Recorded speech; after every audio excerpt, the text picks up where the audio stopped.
The alarm bells rang through the massive space station called Nexus Prime. Ambassador Jin-A Park felt her stomach twist as she walked toward the emergency council meeting. She had been Earth's representative to the Galactic Council for 3 years, but she had never seen the alien delegates look so worried. The meeting hall was huge, with seats arranged in a circle for hundreds of different species. Some delegates floated in water tanks. Others hung from the ceiling like bats. A few glowed with their own light. Jin-A took her place at the human section and waited. Chancellor Vex of the Altarian Empire stood at the center. His blue skin looked pale, and his 6 eyes showed deep concern. When he spoke, his voice boomed through the translation devices. Fellow council members, Vex began. We face a crisis unlike any in galactic history. The Zeltharian plague has destroyed 17 star systems. Billions are dead. But we have a problem that demands immediate action. A holographic display appeared above the center of the room. It showed a barren moon called Kepler 7b. On the surface sat several large buildings that looked like they might fall down at any moment. 100,000 orphaned children of various species are trapped on this moon, Vex continued. The plague killed their families. The facilities are failing. Food runs out in 2 weeks. The moon's life support systems are breaking down. Jin-A leaned forward. She had read the reports, but seeing the images made her heart race. The buildings looked overcrowded and dirty. She could see small figures moving behind broken windows. A delegate from the crystalline hegemony spoke next. Her voice sounded like breaking glass. Logic demands a practical solution. These children have no families to return to, no homes to rebuild.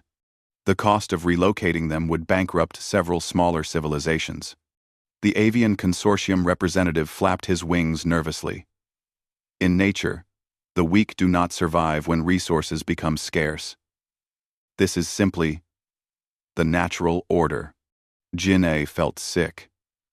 Were they really talking about letting children die? Chancellor Vex nodded grimly. After much consideration, the emergency committee has reached a conclusion. We propose controlled euthanasia for all orphans on Kepler 7b. It would be quick and painless. This will prevent prolonged suffering and allow us to focus resources on rebuilding the affected systems. The hall erupted in discussion. Some delegates nodded in agreement. Others remained silent.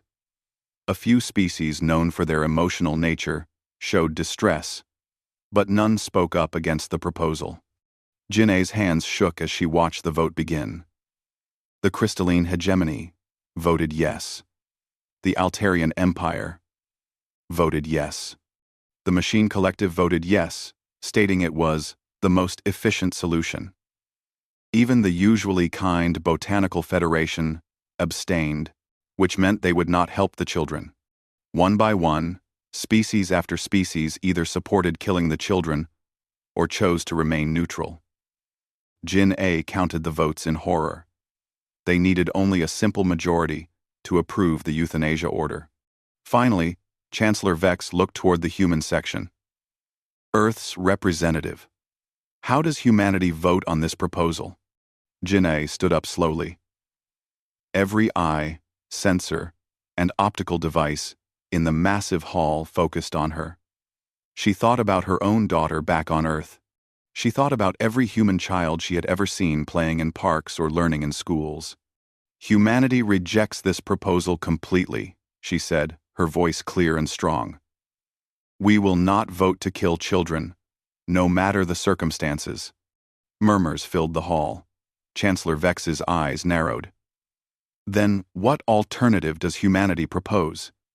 These children will die anyway, when the life support fails. Jin-A took a deep breath. She knew what she was about to say would shock everyone, including herself. But she also knew it was right. Humanity will take full responsibility for all 100,000 orphans. We will transport them to human space and care for them ourselves. The hall fell completely silent. Then it exploded into chaos. Impossible, shouted the crystalline delegate. Humans lack the resources. Your species has never handled such numbers, the machine collective stated. Your failure probability exceeds 90%. Chancellor Vex held up his hands for silence. Ambassador Park, I must question your species' sanity. These children represent dozens of different species. They have different biology, different needs, different cultures. Many cannot even breathe the same air as humans.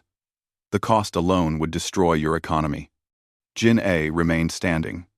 Maybe it seems impossible to you. But humans do not abandon children to die simply because caring for them is difficult or expensive. But why? Asked a delegate from the Aquatic Federation, genuinely confused. These are not human children.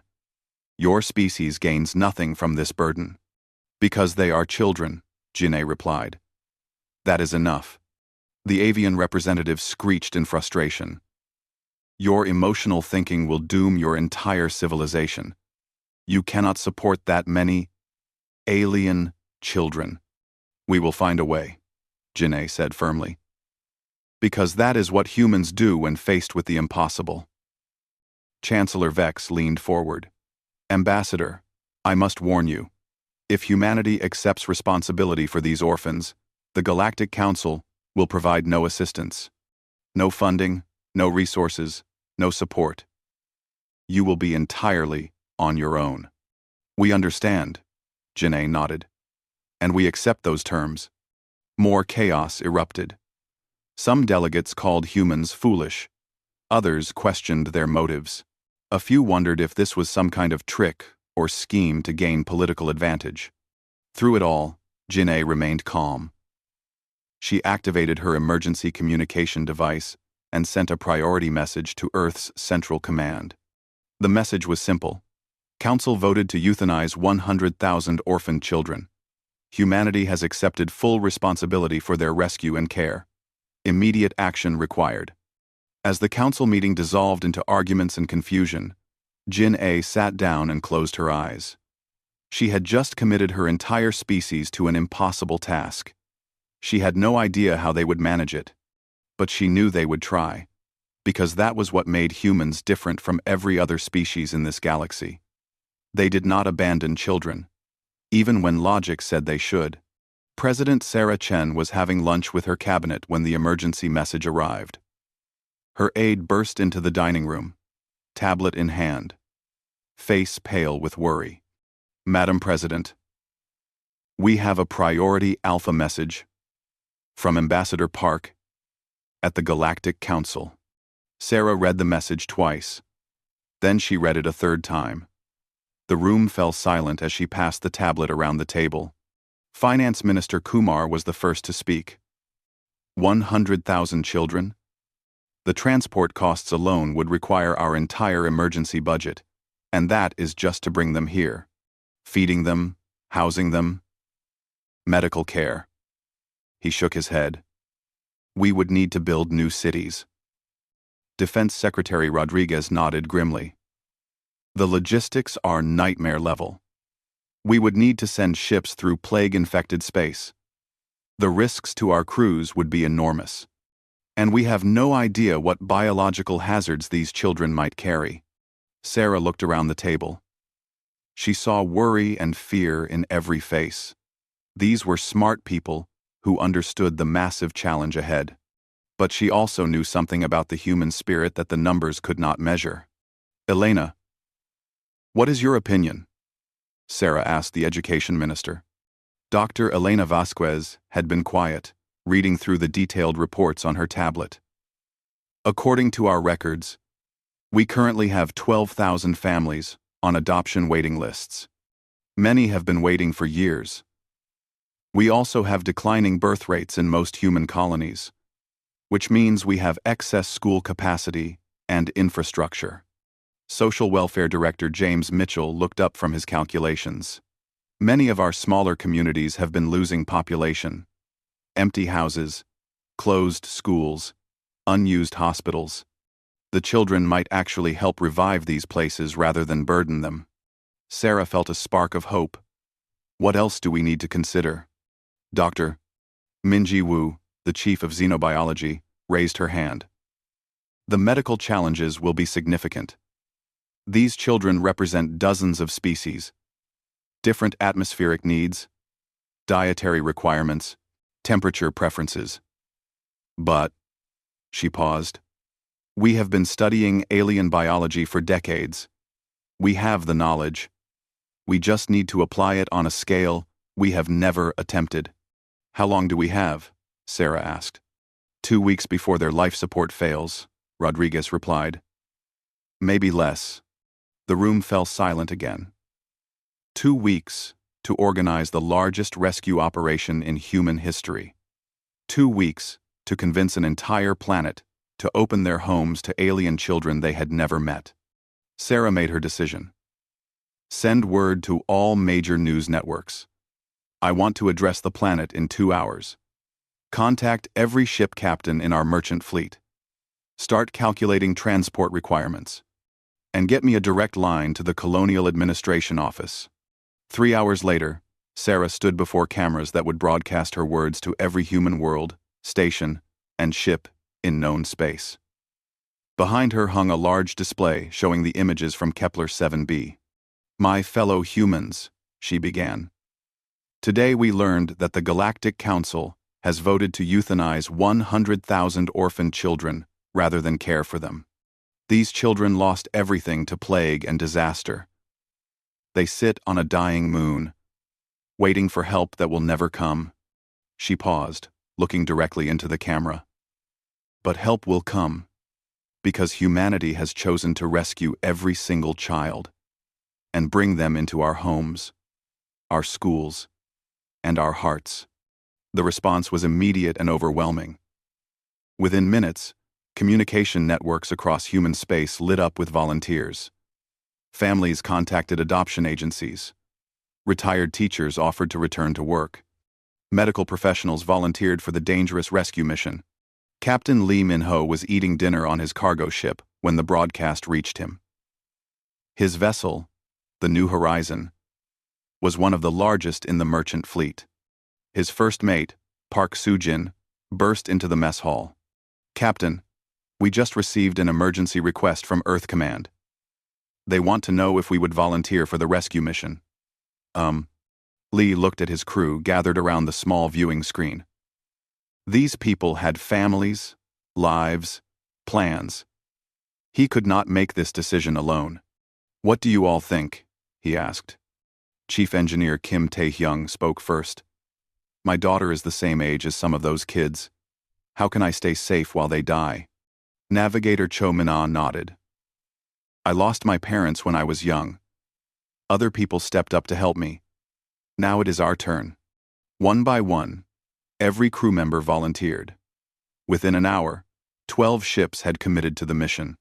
Meanwhile, on Kepler 7b, the alien caretakers received word of humanity's decision. Kethma, a Zeltharian nurse who had been caring for the children since the plague began, fell to her knees in relief. For weeks, she had been preparing herself to comfort the children during their final moments. Now she ran through the corridors, sharing the news.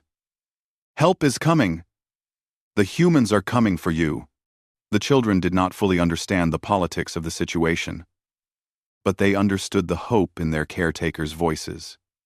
They understood that someone, somewhere, had decided they were worth saving. Young Zepp, a small Draknari child with scales that changed color with his emotions, tugged on Kethma's medical robes. What are humans? He asked in his whistling language. Kethma knelt down to his level. Through her translation device, she said, they are a species that believes children should be protected, even when those children are not their own kind. Back on Earth, Dr. Min-ji Woo assembled the largest xenobiology team in human history.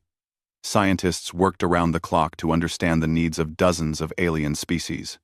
They studied atmospheric requirements, dietary needs, medical care, and even educational systems. We are not just rescuing these children, Dr. Min told her team during an emergency briefing. We are becoming the guardians of the future generations of multiple civilizations. Everything they know about their cultures, their histories, their people, lives in their memories. We must help them preserve that while building new lives. Food scientists designed special nutrition programs.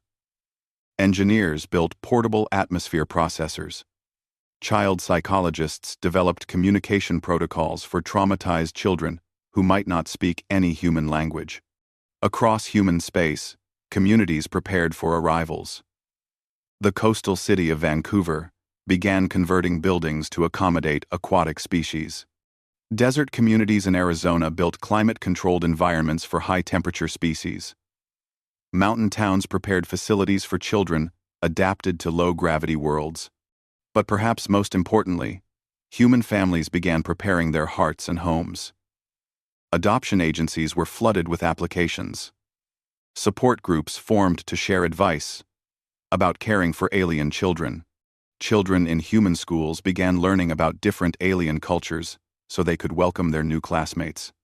8-year-old Emma Rodriguez asked her mother, "Will my new alien sister be scary?" Her mother smiled. "She might look different from you, sweetheart. But she will probably be scared too. She will need a friend." Emma nodded seriously. "I can be a good friend." As ships prepared to launch and families prepared to welcome new members, news of humanity's decisions spread throughout the galaxy. Some species expressed amazement at human compassion. Others predicted disaster and failure.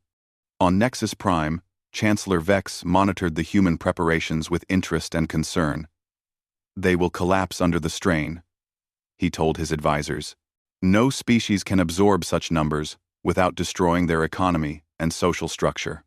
But deep down, a small part of him hoped he was wrong. The rescue fleet left human space looking like a collection of mismatched toys rather than a proper military formation. Captain Lee Min-ho watched from his bridge as 11 other ships struggled to maintain formation. None of them had been built for this kind of mission. The New Horizon had been a simple cargo hauler just days ago. Now its holds were filled with portable life support systems, medical equipment, and food synthesizers programmed for dozens of alien digestive systems. Similar modifications had been made to every ship in the fleet. "Captain," Navigator Cho Min-ah called from her station, "we are approaching the quarantine zone boundary." Long-range sensors showed debris fields from the plague-affected systems. Lee nodded grimly. They all knew what those debris fields contained. Entire civilizations reduced to floating wreckage.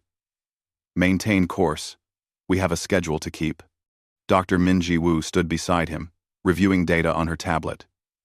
Her xenobiology team had worked without sleep for the past week, preparing for every possible medical emergency.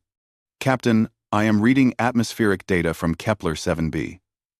The children's facility is losing life support faster than we expected. We may have hours, not days." The journey through the quarantine zone was like traveling through a graveyard. Dead worlds orbited silent suns. Automated distress beacons broadcast desperate messages into empty space, their senders long gone. The human crews, used to seeing space as vast and full of possibility, were sobered by the scale of destruction. Chief Engineer Kim Tae-hyung monitored the ship's radiation sensors carefully.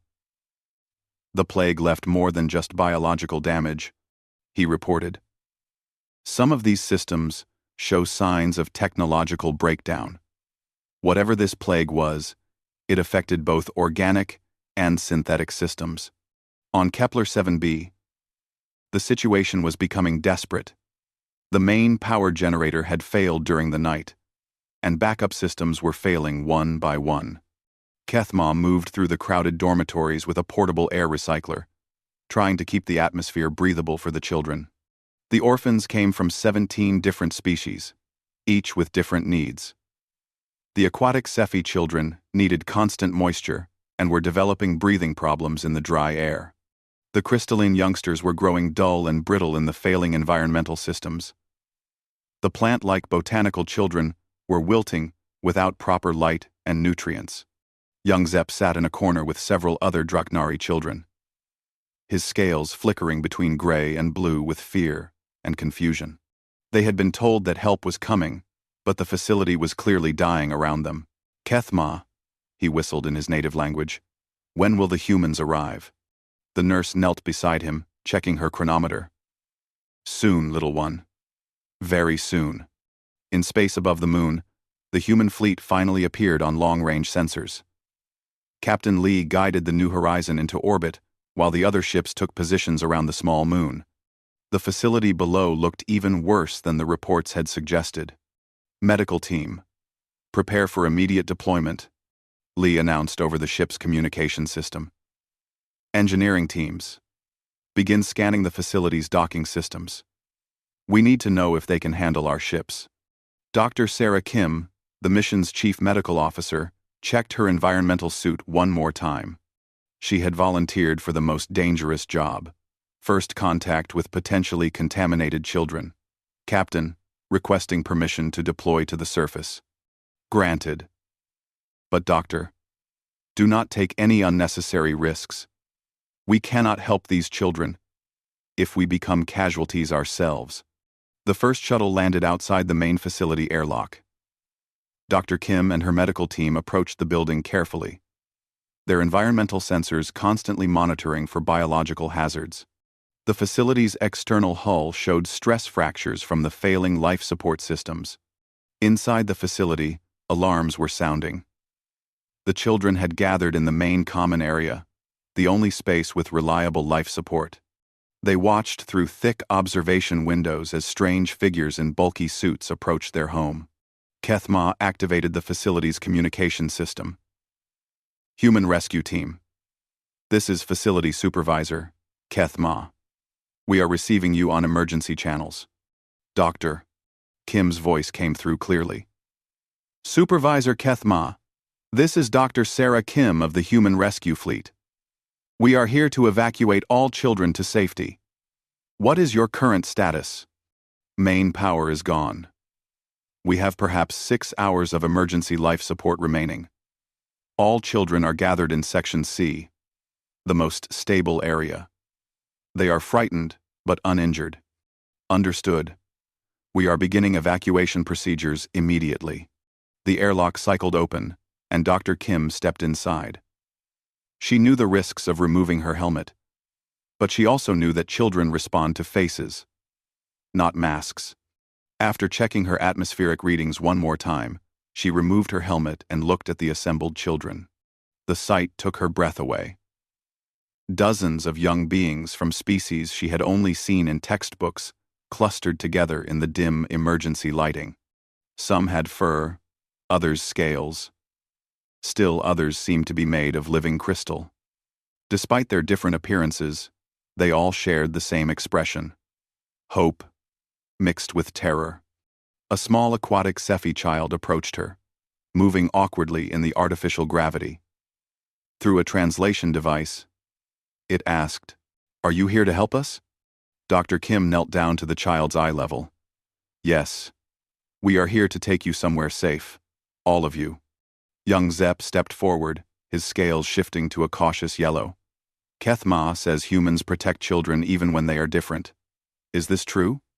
Very true, Dr. Kim replied. We have families waiting for you on Earth. They want to take care of you and help you grow up safe and happy. The evacuation began immediately. Human crews worked with the facility's caretakers to carefully transfer children to the waiting ships. Each child was assigned to a vessel equipped for their specific biological needs. The aquatic children went to ships with water recycling systems. The high-temperature species went to vessels with enhanced heat management. But it was not just about biology. Dr. Min-Ji Woo had insisted that children from the same species, or who had become friends, should stay together when possible. Zep and 3 other young Draknari were assigned to the New Horizon, along with a group of crystalline children and several others. As each shuttle returned to the fleet loaded with children, the human crews worked to make them comfortable. Child psychologist Dr. Park Young-soo had prepared translation programs loaded with games, stories, and educational content created by human children specifically for their alien guests. "Hello," said a recorded voice as Zep settled into his assigned quarters aboard the New Horizon. "My name is Emma. and I am 8 years old. I made this message for my new alien friend. I hope we can be good friends when you come to Earth." Zepp's scales brightened to a warm orange as he listened to the friendly voice. For the first time since the plague had taken his family, he felt something that might have been hope. The evacuation took 18 hours. As the last shuttle returned to the fleet, the facility's life support systems finally failed completely. If the humans had arrived even half a day later, they would have found only empty buildings and tragic memories. Captain Lee stood on his bridge, watching as the fleet formed up for the journey back to human space. His cargo holds were now filled with the most precious cargo he had ever carried: the future of multiple alien civilizations. "Set course for Earth," he commanded. "And may whatever gods are watching help us get these children home safely." The journey back to Earth became something no one had expected. What started as a desperate rescue mission turned into a floating academy, where 24 species learned to understand each other. Dr. Min Ji-woo moved through the New Horizons converted cargo holds, checking on the children and documenting everything. These young beings were not just refugees. They were living libraries containing the last knowledge of their destroyed civilizations. Young Zepp had attached himself to Dr. Sarah Kim, following her around the ship like a scaled shadow. His color-changing scales had become a fascination for the human crew, shifting from cautious yellow to warm orange when he felt safe. "Dr. Kim," he whistled through his translation device. "My mother taught me songs about the light trees on my home world. Should I remember them? Tra, tra, tra, tra, tra." Dr. Kim knelt down beside him. "Yes, Zepp. Please remember everything. And when you feel ready, maybe you can teach those songs to others." She had been recording everything the children told her about their lost worlds. The Draknari had developed music that used bioluminescent patterns. The crystalline children spoke of mathematical concepts that human scientists had never considered. Each species carried unique knowledge that would be lost forever if not preserved. In another section of the ship, Navigator Cho Min-ah worked with a group of young crystalline beings. Their natural logic and emotional distance made them difficult for humans to understand. But Cho had found an unexpected solution: games. "If you place this piece here," she explained, moving a token on a strategy board, "what happens next?" The young crystalline named Bright Edge analyzed the board with the same intensity human children brought to video games. Logical outcome suggests opponent will counter with defensive formation. However, emotional beings might choose suboptimal, aggressive response. "Exactly," Cho smiled.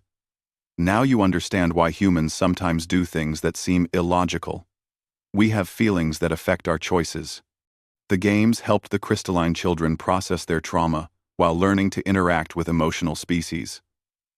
What Cho did not expect was how much the games taught her about pure logic and efficiency. Meanwhile, on Earth, preparation efforts had reached incredible levels. The city of Vancouver had transformed entire neighborhoods to accommodate the arriving aquatic species. Swimming pools were converted into residential areas. The ocean harbor was expanded with new underwater habitats. In Arizona, desert communities built climate-controlled environments for species adapted to high-heat worlds. The underground facilities used geothermal energy to maintain the extreme temperatures some children needed to survive. But the most remarkable changes were happening in human families themselves. The Park family in Seoul had prepared their home for 3 young crystalline siblings. They learned about silicon-based nutrition and installed special lighting systems that provided the exact frequencies crystalline beings needed for health. "Are you nervous?" asked Mrs. Park as her husband installed the final environmental controls. "Terrified," Mr. Park admitted. "But also excited. Our daughter has been studying crystalline mathematics to help welcome them. Did you know they think in 11 dimensions?" Similar preparations were happening worldwide. The Rodriguez family in Mexico City had converted their greenhouse to accommodate a young botanical child. The greenhouse was filled with soil from different planets, carefully balanced to provide proper nutrition for plant-based life forms. 8-year-old Emma Rodriguez practiced speaking in colors, using a translation device.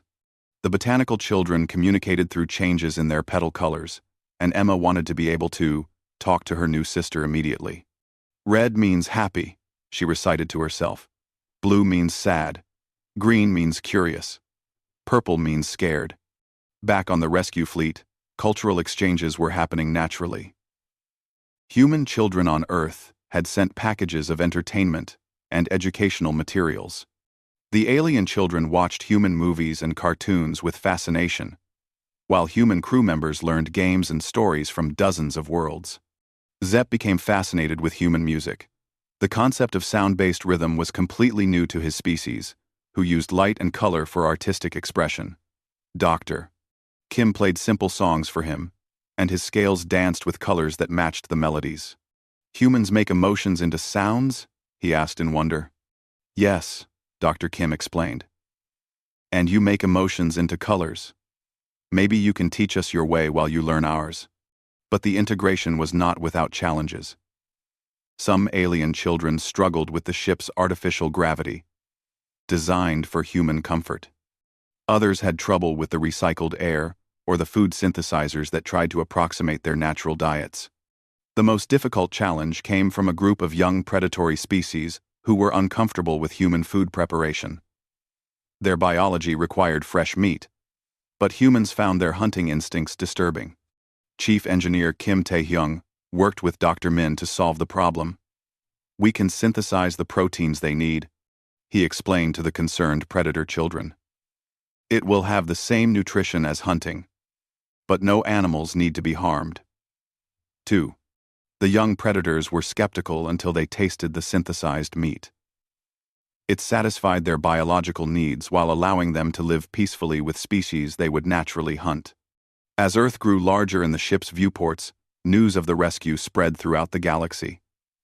Some species watched with interest. Others predicted disaster. Chancellor Vex monitored the approaching human fleet from Nexus Prime. They cannot possibly integrate such numbers, he told his advisors. Human society will collapse under the strain. But reports from human space told a different story.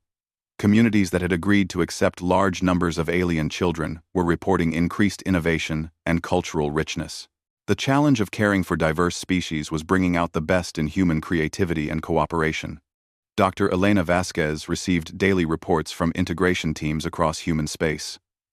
Schools were being redesigned to accommodate multiple species.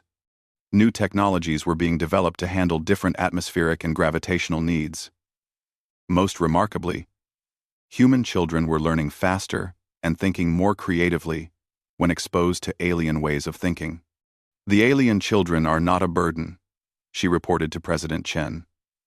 They are making us better. As the fleet approached Earth's orbit, Captain Lee received a priority communication from the planet's surface.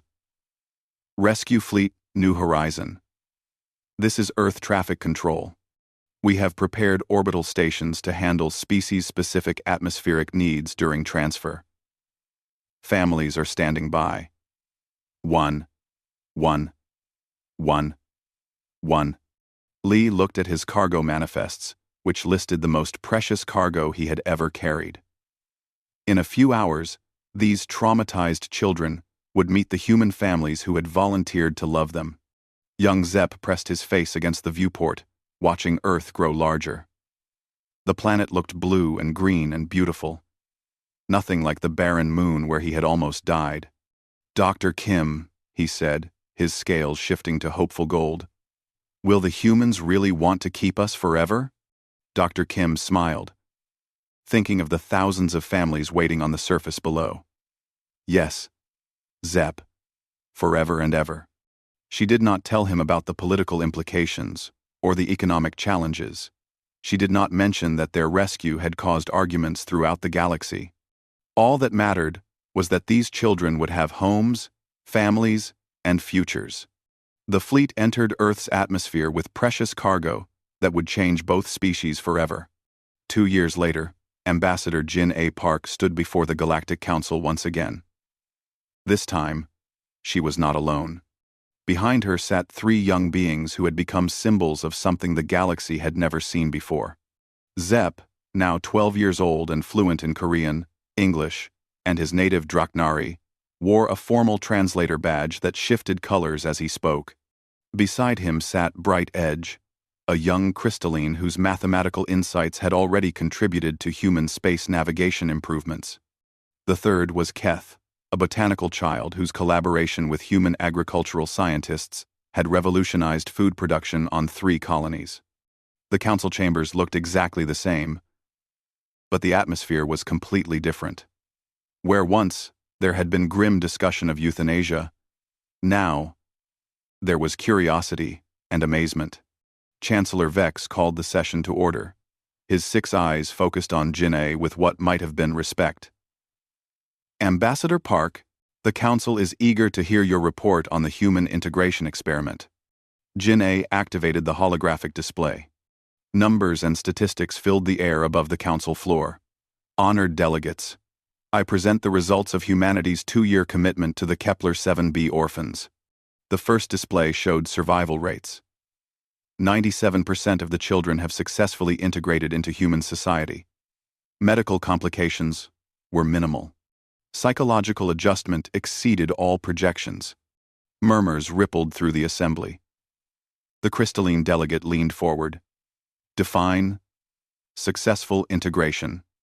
We require specific data. Jin'ei smiled. Gladly. Educational achievement among the alien children now exceeds the galactic average for their species by 32%. Physical health indicators show improvement over pre-plague baseline data. Most remarkably, psychological stability measures indicate these children are happier than their pre-trauma assessments. The avian representative flapped his wings in agitation. Surely there must be negative impacts on human society.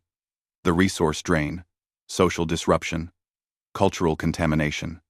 Actually, Jin'ei replied, human communities that accepted the largest numbers of alien children report 15% higher levels of technological innovation, 23% increases in cultural diversity measures, and improved social cohesion in 91% of surveyed areas. She changed the display to show video testimonials.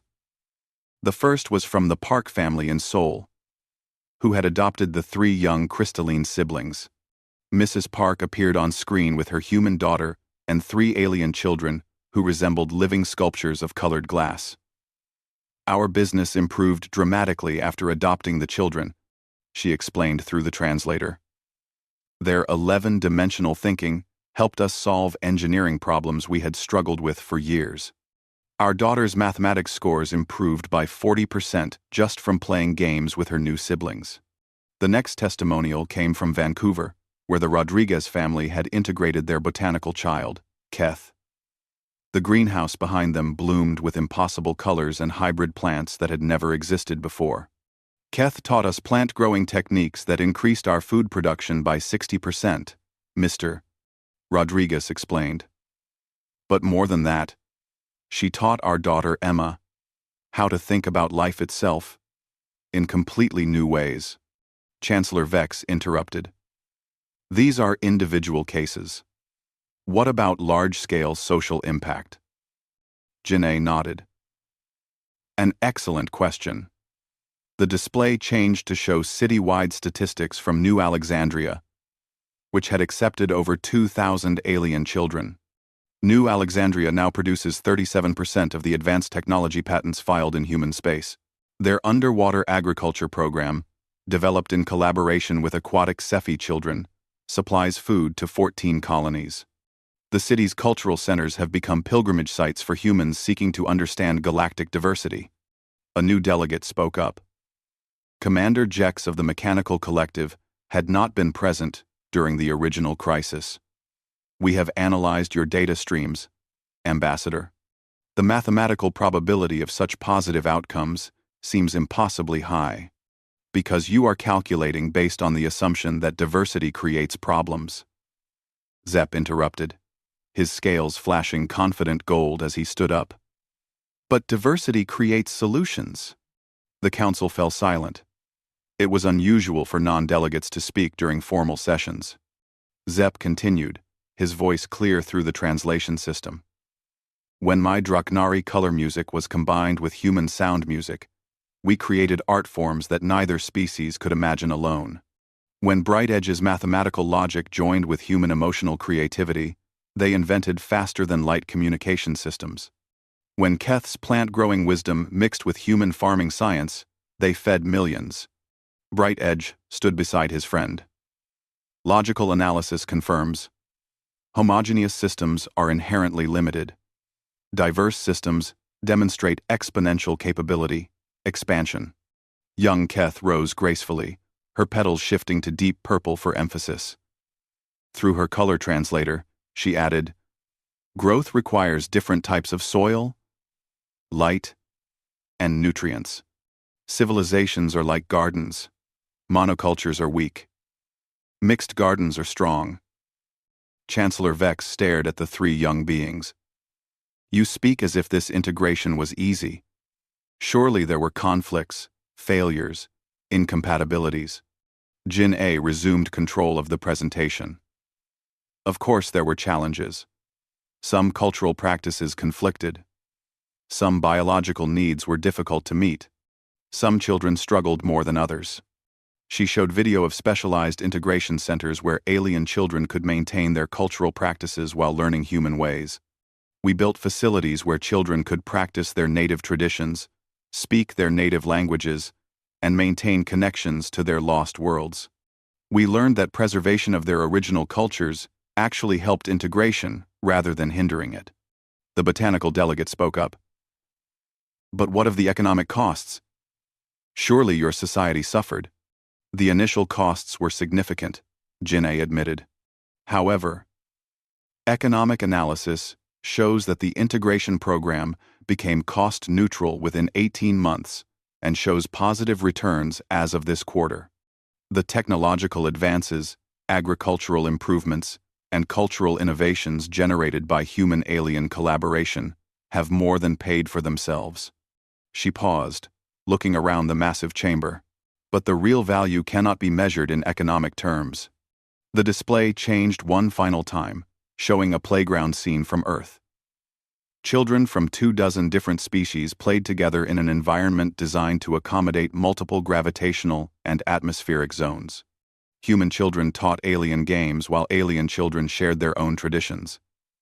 The scene looked impossible, but it was clearly real. This is the future, Jin-A said quietly. Not just for humanity but for all of us. When we choose to protect and nurture our children instead of discarding them, we create possibilities that none of us can imagine alone. Chancellor Vex was quiet for a long moment. Finally, he spoke. Ambassador Park, the Council must ask. Was this outcome predictable? Did humanity know this would be the result? Jin-A thought of that day 2 years ago when she had stood in this same chamber, committing her species to an impossible task. No, Chancellor. We had no idea what would happen. We only knew that killing children was wrong and saving them was right. Everything else, we figured out as we went along. Then why? Asked the aquatic delegate. Why take such enormous risks for beings who were not your own species? Before Jin-A could answer, young Zepp stepped forward again. Because they are humans, he said simply. And humans do not abandon children. The formal session ended with the establishment of the Galactic Orphan Protection Accord. 3 species immediately volunteered to participate, with humanity offering to share integration techniques and resources. Even the crystalline hegemony, despite their logical objections to emotional decision-making, requested technical data on diversity-based innovation programs. Later that day, Jin-A stood on an observation deck overlooking the city of New Geneva on Earth. Below her, the annual Galactic Children's Day celebration was in full swing. Children from dozens of species played together in parks designed to accommodate multiple forms of life. Kethma, the Zeltharian nurse who had cared for the children during their darkest hours, stood beside her. She had requested permission to visit Earth to see how the children were thriving. They told us it was impossible, Kethma said through her translator, watching as a group of children from 6 different species worked together to build an elaborate sandcastle. The sandcastle itself was remarkable. Human children had provided the basic structure and engineering. Aquatic children had designed the water management systems. Crystalline children had calculated the optimal geometric patterns. Botanical children had grown living decorations. Avian-descended children had created flying elements. Even the young predators had contributed, using their natural hunting instincts to design defensive features. It was a structure that could only exist through the collaboration of multiple species, each contributing their unique abilities to create something beautiful that none could have built alone. Janae smiled, watching Zep teach a group of human children how to speak in colors, while his human sister Emma helped translate for newcomers who had arrived just that morning from the latest rescue mission. "You are right," she told Kethma. "It was impossible. We did it anyway." The sun set over Earth, painting the sky in colors that reminded Jinae of Dragnari music and crystalline mathematics and botanical poetry all at once. In the distance, construction crews were building new integration centers for the next group of orphaned children that humanity had agreed to rescue. The galaxy had learned something important. When compassion guides policy and children are valued above convenience, impossible things become not only possible, but beautiful. And humanity had learned something too. They were not just saving alien children. They were saving the future of civilization itself, one child at a time.